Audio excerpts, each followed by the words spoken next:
Good evening, cult members, and welcome to the Pop Culture Cult. I'm Sean. I'm Janice. And this is going to be our trailer reaction for the first, I guess, official trailer for The King's Man. Right. Not The Kingsman. This is the prequel to the series that we've been getting with Matthew Vaughn directing and Taron Egerton and everything. Right. And they announced that they were going to do a new Kingsman movie. Right. And they said Taron's not going to be in it. And everybody freaked out. And we were like, how are you going to do a movie without Taron? Right. And then they said, no, it's a prequel. Right. It's very prequel. It's like It's World War One. 20s? Yeah. So it's World War One. And so I found it very interesting that they were going to do this. And we get the first official full trailer. We've gotten a teaser trailer a couple of months ago. Yep. We've seen it in movies. Yeah. As a trailer to the movie. And the movie itself is coming out in February. So I'm kind of wondering how they're feeling about the dates of them releasing stuff doesn't really count anymore because right, January isn't where movies go to die anymore. Right, exactly. So here's our trailer reaction to The Kingsman trailer number 1, and go. This will not be No Man's Land. a war of heroes. Nice. Are you my mommy? Which is all to say, this is going to be fun. Okay. Marv. The world burns. It's nice they're using the same castle. What men are capable of. We must do something. I know you want to fight. But there are other ways of doing your duty. You're going to need a suit.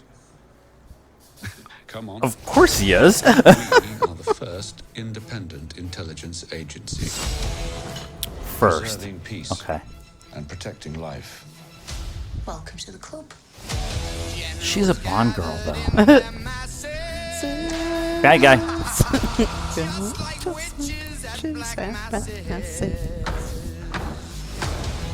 While governments wait for orders, our people take action. Now it's time to show the world. Ralph Fiennes. Just trying to remember what his name was. Mighty you are.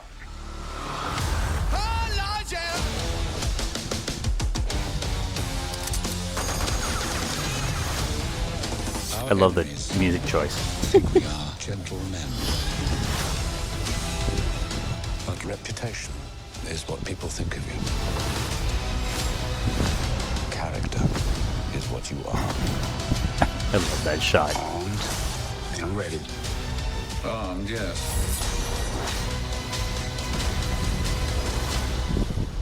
But ready? Oh. Well, we shall see. Damn. That's cool. This is called a parachute. It means that one can jump out of a plane safely. What's a plane? Happy Valentine's Day. All right. Nice. Just our kind of It's Valentine's totally Day a Valentine's movie. kind of movie. Okay. One of the things I did say in the original teaser trailer is, of course, the Scotsman is carrying the Englishman through no man's land during World War One. Yes. So I have to get that out of the way. Outside of this being a prequel for the Kingsman, if you were just going to show me this World War One time period with this kind of stylized spy kind of thing, I was going to be in. Yeah. It's got a bit of the Kingsman feel, kind of the, I don't know how you explain it, kind of the sharp, kind of the action scenes are very stylized crisp action scenes. Yeah, absolutely. So it'll be interesting to see how much it follows the Kingsman and whether people are like it's not the Kingsman at all, or if it does follow it enough that people are happy I don't know. It's kind of difficult to tell from the trailer. I'm wondering if the Scottish guy ends up being Arthur, who ends up switching sides in the first, spoilers for the first Kingsman, who switches sides and goes with and creates the Kingsman. well, not creates the Kingsman, but is the one who is actually in charge of the Kingsmen, who actually switches sides to go to the Samuel L. Jackson side about trying to kill, like who ends up being played by Michael Caine. Caine, yeah. So I'm wondering, I'd be kind of an interesting kind of like cool tie-in kind of thing. Yeah, but I like they said in the trailer, like the first, like making a point of saying we're the first ones to kind of do this. Yeah. But they kind of hinted at in the first Kingsman that's been around much longer than World War One.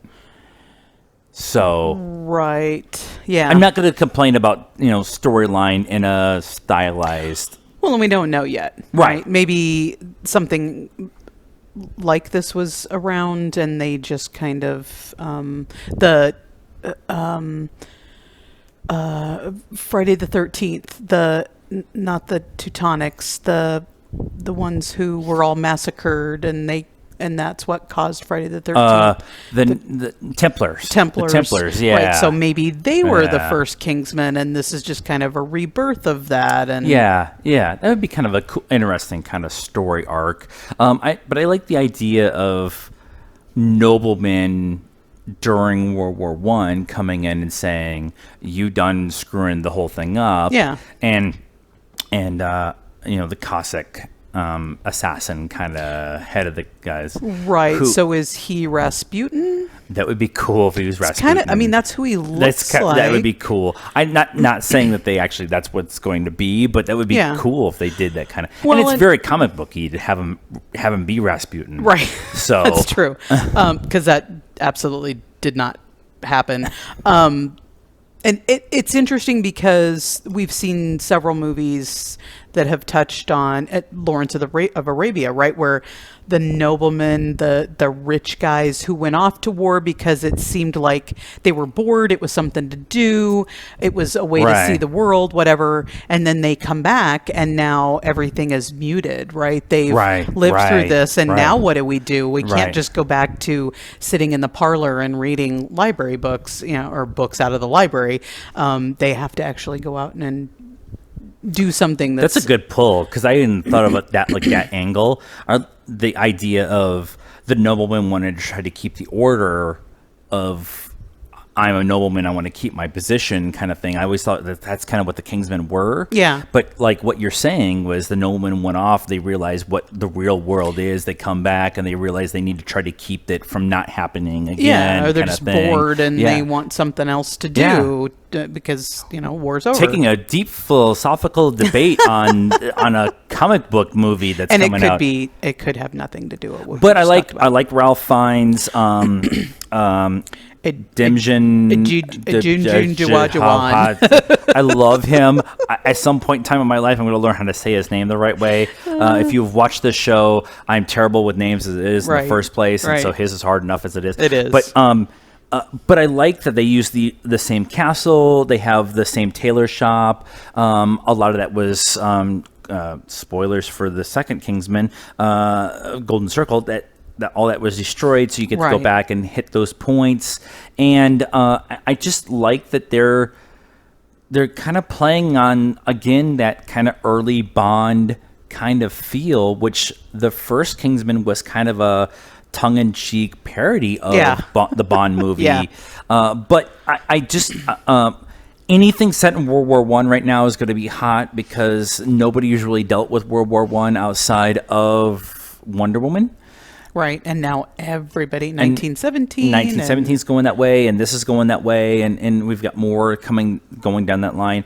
I'm sorry, he who shall not be named is the good guy in this movie. We're going to be in. So Ralph Fiennes is always a win. Ralph Fiennes is always a win. You're welcome, Cinema Wins. We'll tag you in the post. That is our thoughts on The King's Man. It's very hard to do, to explain. What did you guys think of this trailer? And are you excited about this movie that's coming out in February on Valentine's Day? They've proven that that kind of movie is a good counter for the holiday. Yep. And very much in our wheelhouse of movies that we like. So let us know in the comments what you thought. Like this video, subscribe to the channel, help us out by subscribing and helping us out on Patreon, and do all the things like share with your friends and everything. And until the next trailer, good. It's evening, so good evening, cult members.